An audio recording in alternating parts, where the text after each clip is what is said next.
Hi, Grandpa. I'm calling from my new phone that I got for Christmas. It's an iPhone. I love you, and you're the first person I called. I love you. Bye.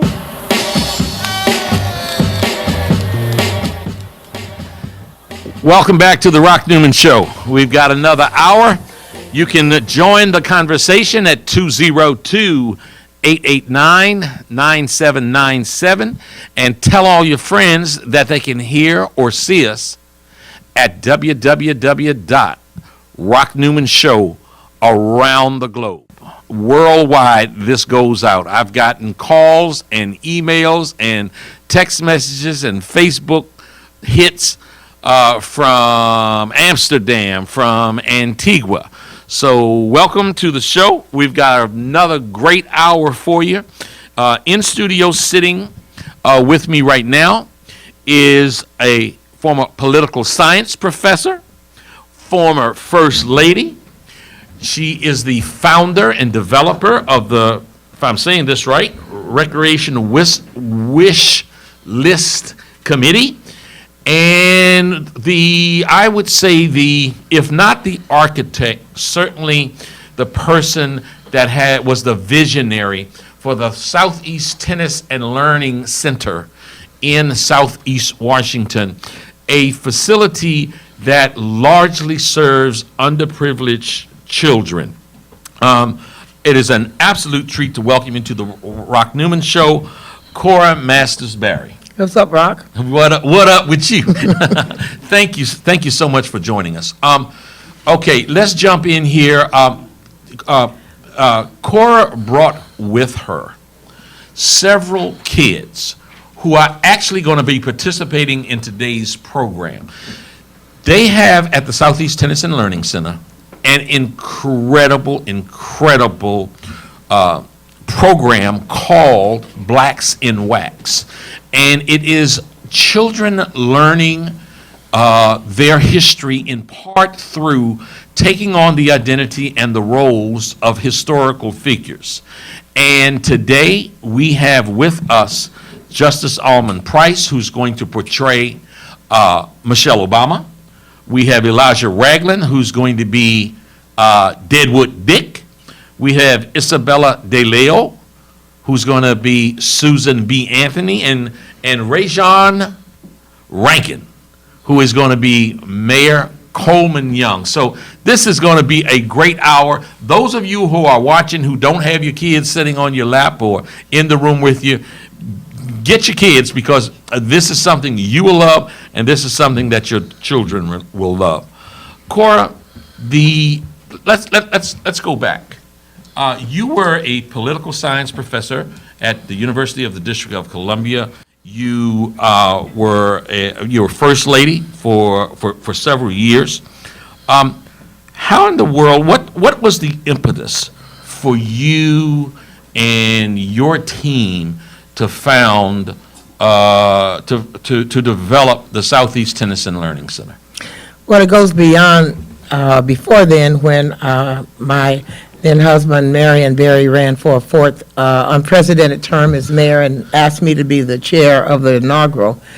And to make a very long story short, people were giving so much money to what I called a party. You know, Rock, because you were over there in the transition. You guys couldn't even raise no money for the serious stuff, but they were giving us hundreds of $1,000s for the party, and I just decided I wasn't going to spend that kind of money on just a party. So we were able to save about $250,000 to do something good with them. So we decided to found an organization called the Recreation Wish List Committee, because the Recreation Department of the District of Columbia was very, very low in funds, and kids were not being able to get supplies, and recreation centers were in disrepair. And from that, we, as my 4 years as First Lady, funded a lot of recreation centers, founded a lot of different projects to do ball fields and basketball courts. And one day, I was riding down the street here in Southeast Washington, where you're located, where we're located, and saw this these lands that had a lot of broken bottles, hypodermic needles, you know, drug paraphernalia. But I also saw something that said that this looked like one time or other it was a tennis court. So I did a little research, found out about it, make a long story short. We renovated the tennis courts. The kids came and they played, but they were still, fighting and shooting each other and settling the tennis score on the corner. And it was just decided that they needed a little bit more than just sports or tennis. And so with God's vision, a lot of help from a lot of people, we built the Southeast Tennis and Learning Center, which is an academic and a sports facility. Our theme is that tennis is the hook, but education is the key. And so what you see there is top-notch tennis, great academic support, and then programs such as the Blacks and Wax program that does not only educate and entertain, but it also builds self-esteem and self-confidence. Y'all need me to come over there and help with the slogan a little bit, because I would say tennis is the hook, but you get your education and improve your life by looking in the book. All right. Something like that. Something like that. All right, then. You know what? Somebody write that down who's in the audience. Because I'll be forgotten by the time we get off there here. Let's back up, because you have an interesting family history. Your uncle, your father, and your white German mother. God. Tell us a little bit about, I know there's something about one of your uncles or dad or somebody. Oh, my father was the first black Marine of the United States, Alfred Masters. Say that again. My father was the first colored Marine of the United States, Alfred Masters, in 1944. I get ready to say, because he'd probably be upset with you if you said black, because he was colored back then. He was colored back then, yeah. He wasn't black. And he was the first Marine ever. Ever. Wow, it can't be but one first. Well, he and my mother were on the bus, and he had on a Letterman's sweater.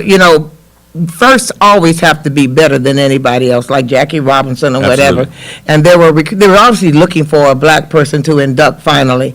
And he was a college person. He was at Langston University, and they walked over to him on the bus and said, "Would you like to be the first black Marine?" And he said, "Well, yeah," and he and my mother discussed it, and then that night he went to the recruitment station. They swore him in, wrote him up, and the rest is history.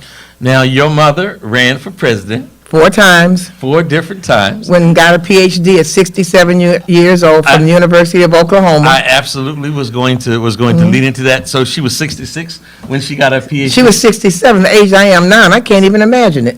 You don't look a day over 27. Thank you, that's why I like you. Okay. This is gonna be a great hour. What we're gonna do is we're gonna go right to one of the children and have them to come up and to show you what's going on. This program, Blacks and Wax, again, is these children, these underserved, so-called underprivileged children, taking on the persona and the personality of historical figures. There is going to be an event at the Southeast Tennis and Learning Center on March the 15th. March the 15th at 7 o'clock p.m. All are invited to come. I would say it is an incredible cause to support. Beyond that, there is going to be a presentation by these wonderful kids at the Kennedy Center. And hold your hat, y'all. They were seen last year by some folks down at 1600 Pennsylvania Avenue, and these children have been invited to the White House. Just a big applause. Justice Almond Price, I bring to you, the listening audience, Miss Michelle Obama, First Lady of the United States. Justice Almond Price, please join us and do your thing, Miss Obama.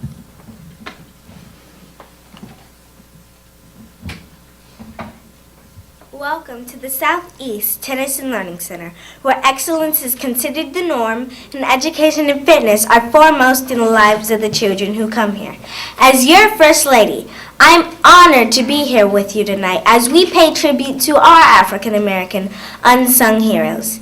It has been a true privilege for our family to serve this country over the past 4 years, and we are thrilled to continue in that honor. With your help, we've accomplished some pretty incredible achievements, but we still have a lot more work to do. from immigration reform to gun control to ending the second of 2 wars overseas. As my husband leads these efforts, including ending the war in Afghanistan, I will continue to honor military families and encourage other Americans to support those who serve in the armed forces. Speaking of arms, these arms are the result of my passion for healthy living and healthy eating. As you all know, my most important job is being mom and chief to the girls. My other passion is battling against childhood obesity, and we have seen significant progress through the Let's Move campaign. Boys and girls all across America have stepped up to the challenge to choose healthy foods and work on staying fit. Schools now offer more healthy lunch choices, and communities are making healthy foods more accessible and more affordable. Now, if you ask me, you have come to the right place to learn about some of the most important African American trailblazers from the 19th and 20th centuries. So come on in and get educated. And I hope to see you more now that we have another 4 years together. I am Michelle Obama, aka Flotus, and I am the First Lady of the United States of America. Give it up for the First Lady. Give it up for the, come here, honey. Come here. On live radio, I get the privilege to hug the First Lady. Thank you very, very much. Slap Obama the next time you see him. Slap Barack. Take care. Thank you so much. Okay.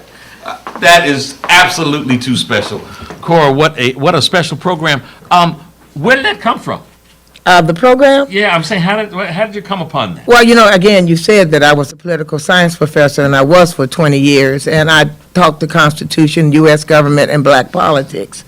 And one of the things I found out by dealing with young people coming in to the University of the District of Columbia from the public schools of the District of Columbia, that they didn't know the history. So being at the Southeast Tennis and Learning Center, we wanted to come up with a good way to teach the kids their history, that they would enjoy it and retain it and make it something that they could use for their own development, growth, and pride in themselves. So we did little acts. First, we tried the normal way, teaching them, showing them film, and, eyes glaze over, the whole thing. So we did a little play one year in the library, and it was so successful, and they had so much fun, and they learned so much that we took it out of the library the next year and did it in the hallway, and then that was even more successful. And then we took it to what we call the Bowden Room, which is a big room. You're familiar with it. And that was so successful that we took it out to the tennis courts, and that was so successful. We ended up where we are today, the Kennedy Center. But the whole point was for them to learn their history. But what it ended up doing is not only for them to learn their history, but through this mechanism of education, they have also developed such high self-esteem and self-confidence, because most of them, if not all of them, start off intimidated by even thinking about doing the research and memorizing and doing what you just saw Little Justice do. And by the time they leave that, and they go through all of these things, and people come see them, and they're dressed up, and they have their hair and their makeup, and they go to the Kennedy Center, we have been forced to have what we call a rap party for them, because we have to bring them back down. We have to make them understand you really are not Frederick Douglass. We want you to be all that Frederick Douglass is, but you really are not him yet. So so to me, the greatest benefit is obviously the education, that not just the kids, but adults. They always walk away saying, I didn't know this, I didn't know that, but it really makes them understand who they are and what they can do. You know what I'd like you to do is to think back for a second and give an example of what was the greatest transformation that you've seen for a kid coming into your facility. Perhaps even it could be for the kid and for the kid's family, if that applies. Someone who came in, just sort of a lost cause and came out a pearl.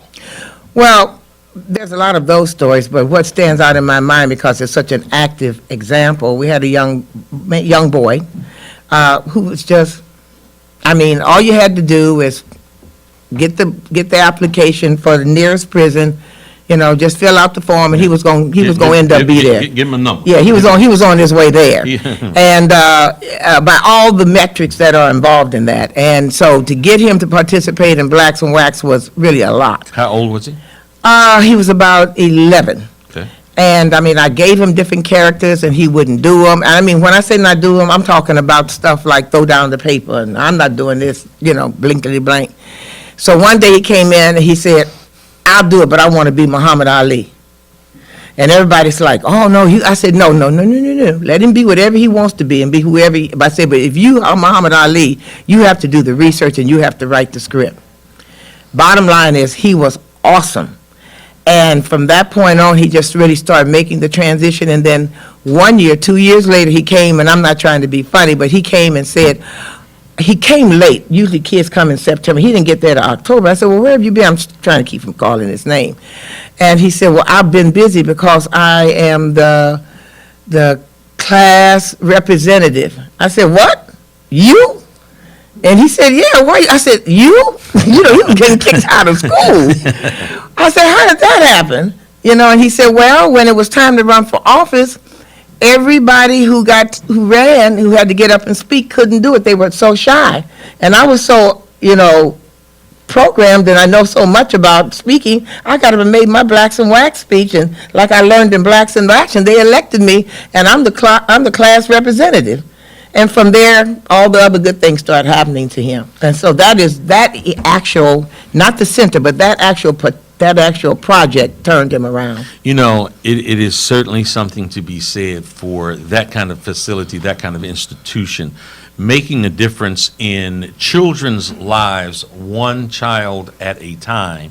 And when you make a difference in a child's life, you have the potential to make a difference in a family's life. And on and on. You make a difference in a family's life, that impacts the community.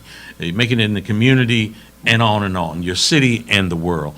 This is the Rock Newman Show. In studio guest, Miss Cora Masters-Berry of the Southeast Tennis and Learning Center.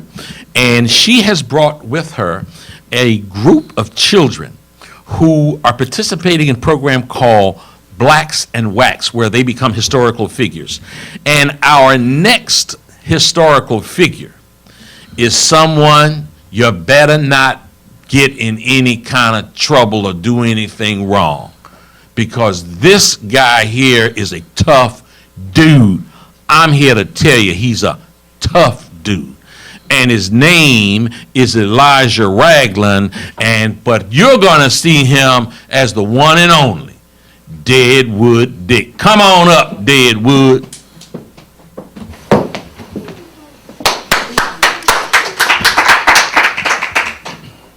Now hold it, partner. Let me post my horse before I tell you all about me. I was born a slave in Tennessee in 1854. I was the most famous out of 5,000 black cowboys. I could rope, tie, and saddle a wild stallion in just 9 minutes. Funny though, horses weren't the reason they called me Deadwood Dick. I won that title after winning a shooting contest with a rifle and a Colt 45. One time, I was captured by some Indians, but I escaped by stealing a horse and riding bareback for 12 hours. I hung up my saddle and worked on the trains as a Pullman porter and on the trains until my life ended in 1921 in Los Angeles at the age of 67.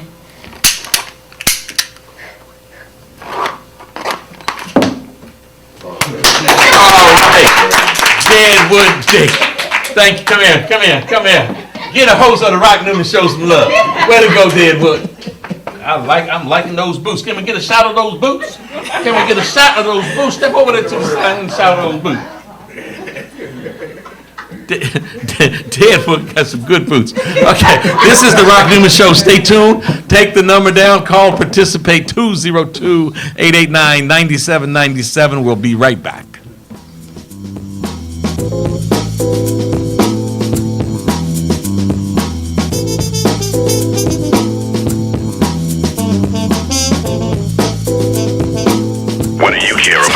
We'll find out when the discussion continues after this on The Rock Newman Show. Good God! I got to ask you, what we need? So wrong! Henry Soul Food. No, we need it. Soul Food. Henry Soul Food. No, I like it. Soul Food. Henry Soul Food. No, we need it. Soul Food. Henry Soul Food. Home of the sweet potato pie. Even the keenest taste buds will tell you the best food on the planet. Large enough to serve you and small enough to know you. So get to Henry's at 5431 Indian Head Highway, Oxon Hill, Maryland, or give us a call at 301-749-6856. Soul Food. Henry Soul Food. What we need? Soul Food. Henry Soul Food. We want soul. Giving you the real on everything from politics, sports, and common everyday life issues. This is The Rock Newman Show. I'm Gary Johnson, former governor of New Mexico. Last year, my state became the 12th state to allow medical use of marijuana by patients who are seriously ill. Some people were surprised that a Republican governor supports medical marijuana, but I'm hardly alone. Groups like the American College of Physicians, American Nurses Association, and American Public Health Association have all acknowledged the medical value of marijuana. New research about medical marijuana is coming out almost every day, showing remarkable potential in all sorts of serious conditions, including cancer, AIDS, and chronic pain. But some in government still want to put politics and ideology ahead of public health. To learn more about medical marijuana and what you can do to help, contact the Marijuana Policy Project at 1-877-JOIN-MPP or visit them on the web at mpp.org. Thanks. Friends, David Schuster here, and all of us at WEAC Radio are so proud of our neighbors here in Southeast D.C., especially one of our partners, the Ark. The Ark is at 1901 Mississippi Avenue Southeast. It's the home to some of Washington's best, including the Washington Ballet, the Levine School of Music, Boys and Girls Club, and the Children's Health Project. All provide a number of programs and services within the very same facility. The Ark is also home to the Ark Theater, the only theater east of the river, which hosts a variety of dance, music, and theatrical shows each year. Almost everything you could want is at the Ark, so stop by and see them. The Ark, 1901 Mississippi Avenue in Southeast. For more information, visit the Ark's website, www.thearkdc.org, or call 202-889-5901. The Ark, part of Southeast D.C. Real talk, real issues, real life. I got a new sheriff in town. We now return to The Rock Newman Show.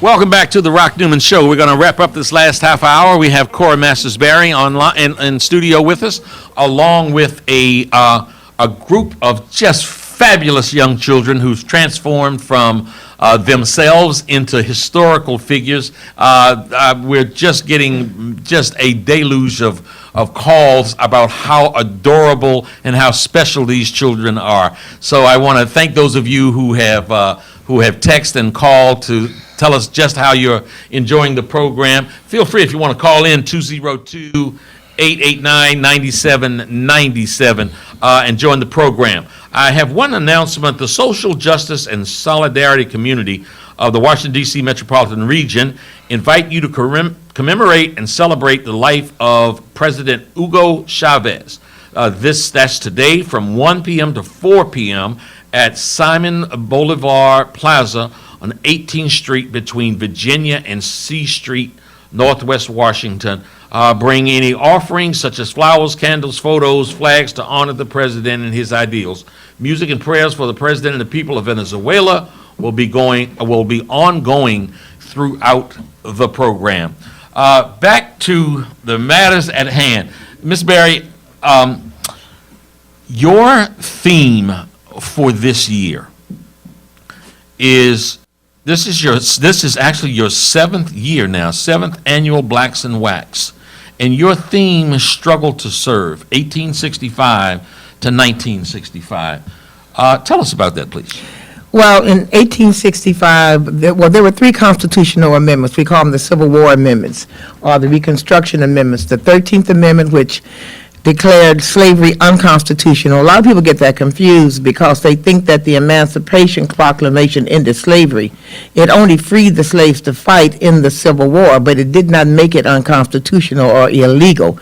So they had to pass the 13th Amendment to declare slavery unconstitutional, the 14th Amendment to declare black people and all people get equal protection under the law, and the 15th Amendment to give us the right to vote. And so, make a long story short, that went on for a while under Reconstruction, and two black codes replaced them, and then we went back into another form of oppression and slavery until 1964. After the during the Civil Rights Movement, they passed the 1964 Civil Rights Act to reinforce the 14th Amendment, and the 1965 Voting Rights Act that then reinforced the 15th Amendment. And so the theme is struggle to serve, meaning we had to fight for the vote in order to be able to elect people to serve this country, not just in military capacity, but the elected officials and the selected officials.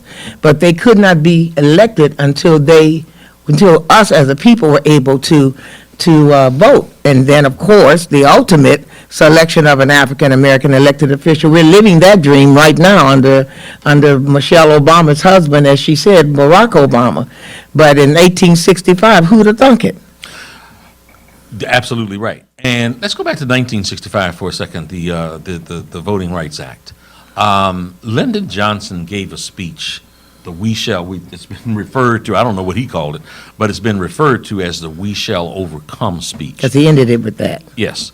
So there have been times in the past when political discussions have taken place, and I've heard you express a great amount of appreciation and admiration for Lyndon Johnson, who was prior to becoming vice president, senator from Texas, vice president, and then became president, of course, in the tragic loss of JFK.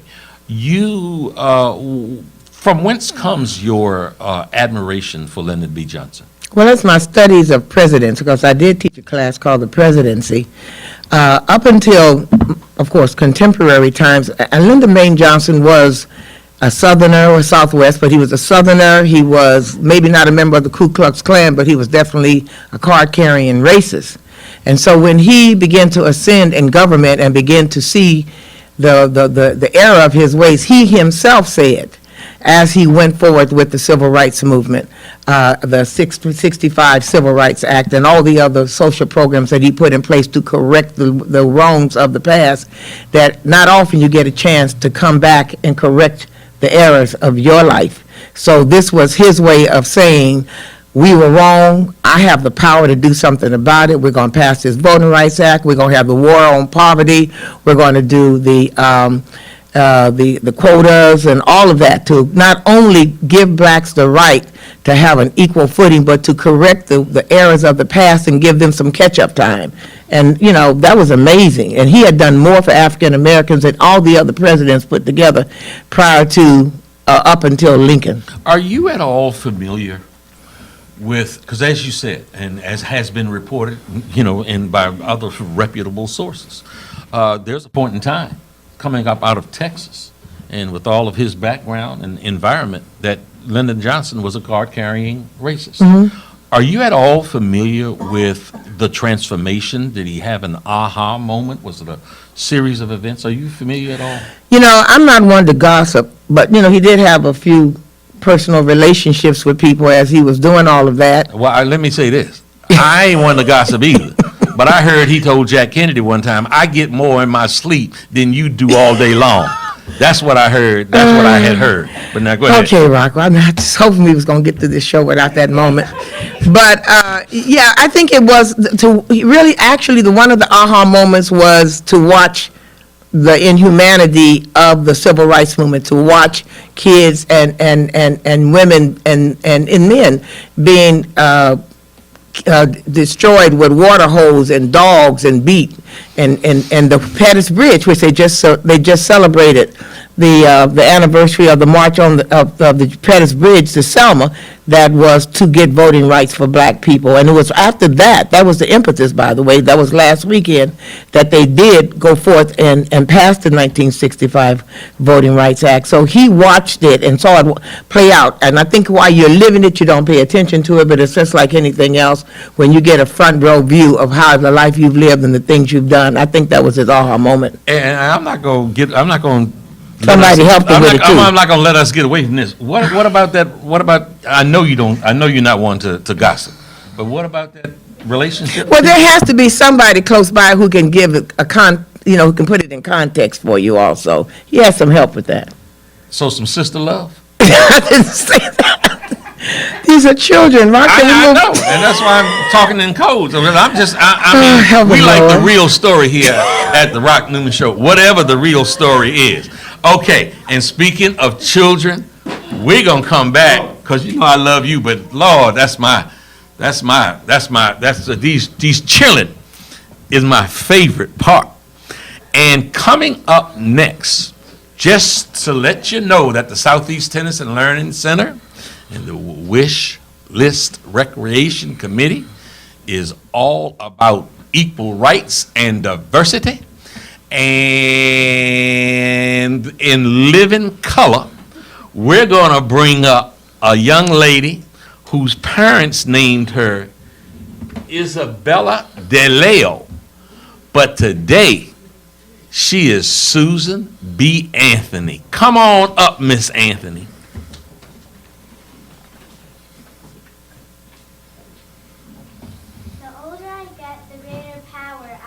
To have to help the world. I am like a snowball. The further I am rolled, the more I gain. I am a woman's voting right activist who fought against slavery. I fought for workers' rights to get an 8-hour workday and equal pay for equal work. I called for education opportunities for all, no matter the race or gender. Abolitionists would meet at my farm every week, joined by others such as Frederick Douglass and William Lloyd Garrison. I am Susan B. Anthony. I was born February 15th, 1820. I was raised in a Quaker family with great sense of justice and great activist tradition.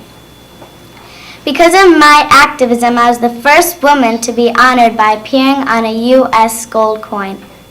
I remained active until my death, March 13th, 1906. Come here. And you are a great and courageous woman. Thank you so much for being on the Rock Newman Show. Thank you, Miss Anthony. And that's the one thing I want to mention also. You know, these themes are divinely inspired, and when this theme came to me last year about civil servants not being acknowledged enough, I didn't even realize that this is the year of the 100th anniversary of the suffrage march. This is the 150th anniversary of the Emancipation Proclamation and the 50th anniversary of the March on Washington. So a lot of voting stuff. And then, of course, the Voting Rights Act is being challenged in the Supreme Court with the pre-clearance issues. So we have a lot of issues that are going on while we as a center and as these young people are reliving it, is really coming alive on the living stage. You know what? She brought to life Susan B. Anthony. Right. And I think that in spite of the fact that she's been honored with a coin, I just don't think we give enough credit to the courage, to the depth of her commitment and conviction. I'm talking about the young lady you just saw, Susan B. Anthony. Mm-hmm. You want to talk about that for a moment? Well, Susan B. Anthony, well, first of all, the most important thing she said is that she grew up in a Quaker home. The Quakers were the first abolitionists in this country, whether people realize it or not. They did not believe in violence, and they certainly did not believe in slavery. There's one thing to not to do it and not to practice it, but it's another thing to get out there and fight. So she was one of the big fighters against not only slavery, but for women's rights. And she was arrested many times. She was ostracized. Her family was threatened, and she continued to fight along with other African American women for suffrage. You know, the women, black folks got vote before women did. Women didn't get to vote until the 19th Amendment, which was in 1920, if I'm not mistaken. So she was amazing, and she was a leader among women. Her, Ida B. Wells, prior to that, Sojourner Truth, and many other women, but Susan B. Anthony stands out because she risked her life for just causes of women, African Americans, and to abolish slavery. Cora, when we talk about women of history, I know someone that you were close to for many, many years, someone that I had such incredible admiration and respect for. There's a building on Pennsylvania Avenue that's named in her honor. It's the National Council of Negro Women building, and who headed that program for quite some time was Dorothy Height. Her birthday's month too. She's a Pisces. Yes. If you don't remember her by name, you will remember her by the grand hats that she wore throughout her time. Talk to her about us a little bit, because folks don't necessarily know that she was such a centerpiece of the civil rights movement. Well, she was mentored by Mary McLeod Bethune and Eleanor Roosevelt, if you can believe it. Wow. And she took over the National Council of Negro Women. She met with every president that had been elected, every president from 1936 until now. And she is, and went to the White House 20 times before she died to see Barack make sure he was okay. She was the only woman on the stage at the March on Washington.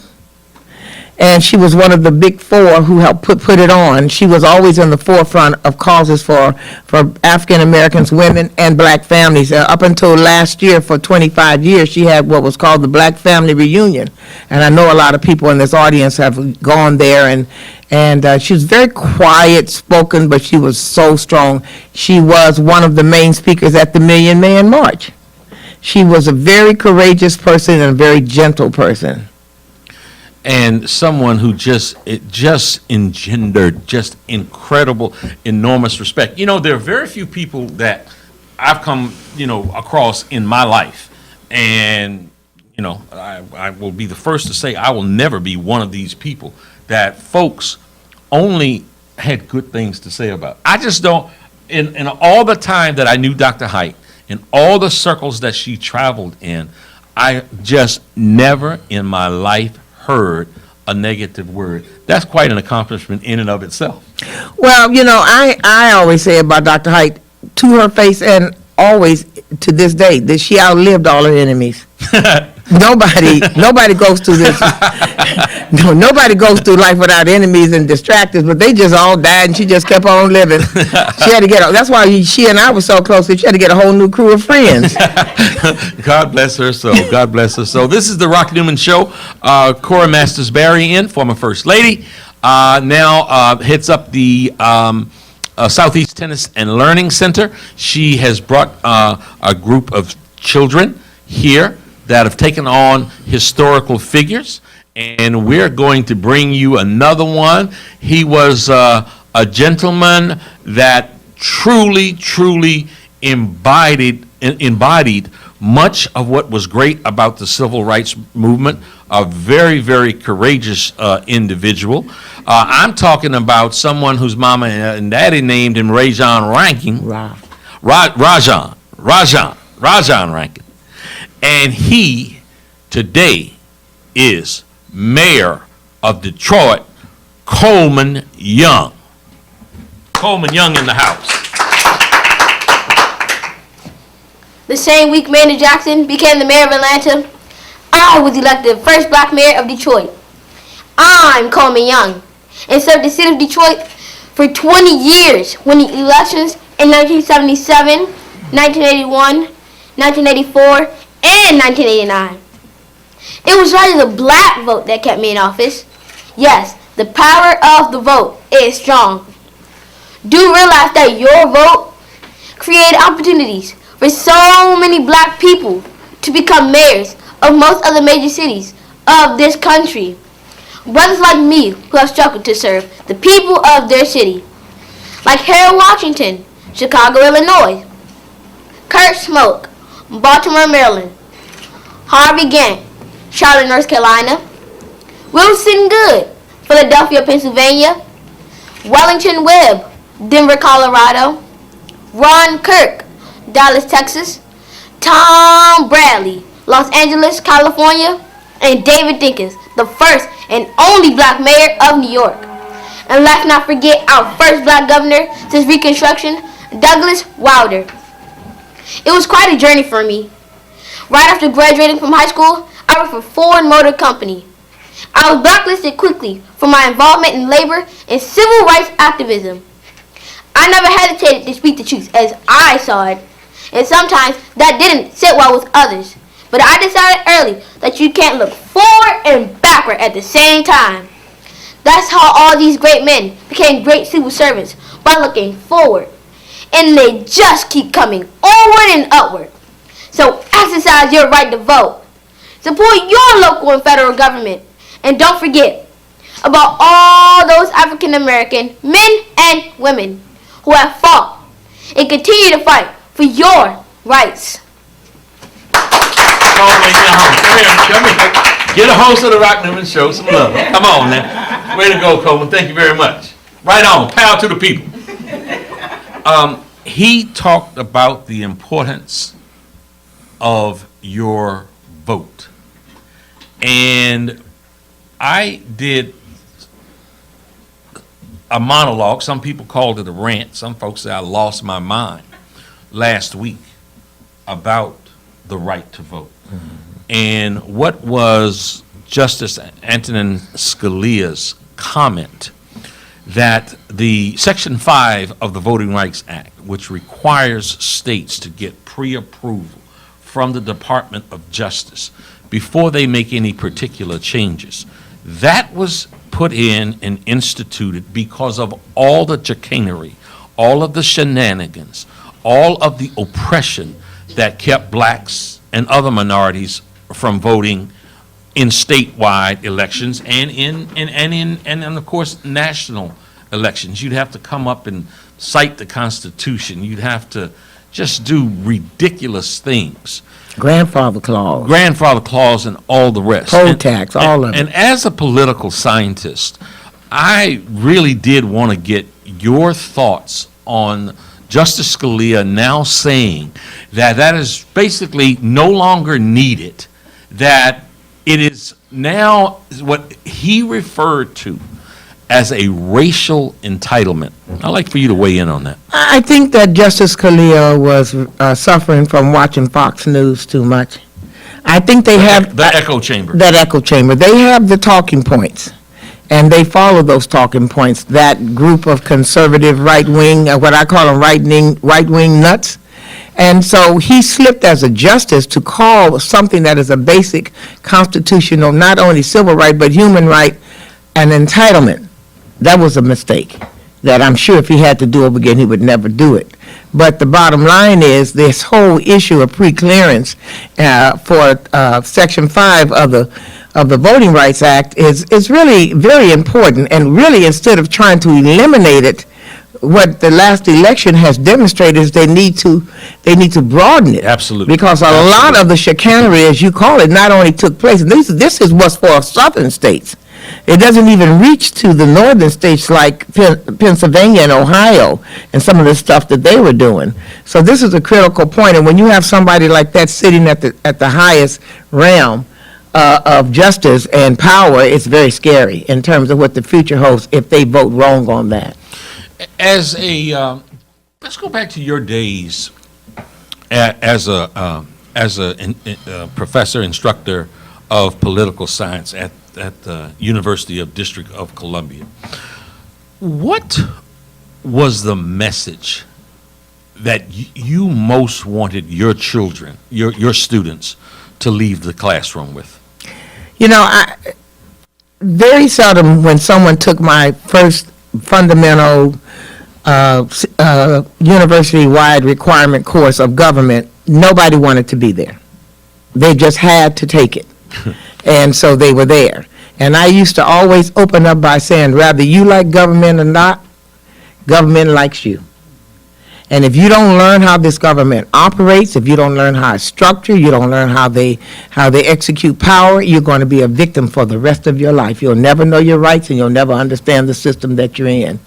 So the message that I always send to all my students: know your government, know your rights, study your Constitution, know what the federal government's rights are over the state over the local government, know the difference between what you call the balance of power, know the difference between the legislative power, the executive power, and the judicial power, and you can be a very powerful person. Somebody who rides around this city or travels in this country with me is always amazed at how I respond to different things, people of authority or whatever else, because I am so tuned in to what's right, what's permissible, what does not have to be tolerated.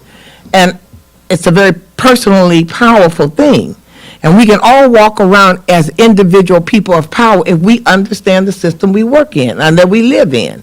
So that's where I start with them. And then I end with them as if you don't vote, then you can't talk, you can't complain. Don't complain. But once they get to the point, I had one student, I just want to tell right quick, who told me he didn't enjoy politics, he didn't want to vote, he didn't have to vote, and I asked him, I got so mad, it was right after Jesse had made his speech at I think there must have been the 15th March in Washington, rocks just laying around. I asked him why, and I asked him where he worked. He said Sears.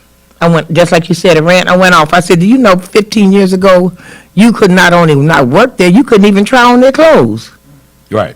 And it was the vote that gave you the right to stand around here talking about you're a messenger, you're a manager at Sears. Don't come back in this class without a voting rights card, without a registration card. I can't make you vote, but you're going to register. Right, right.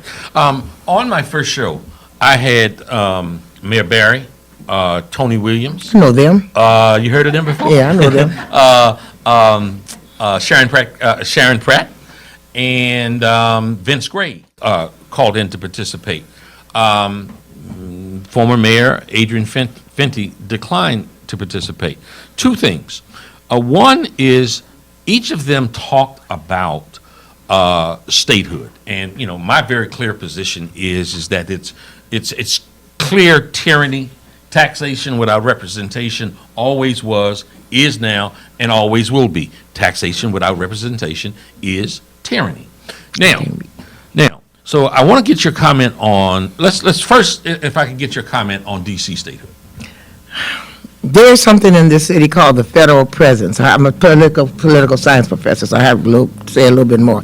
And that is, there are a lot of buildings in this city that are owned and occupied by the federal government, and we cannot tax them.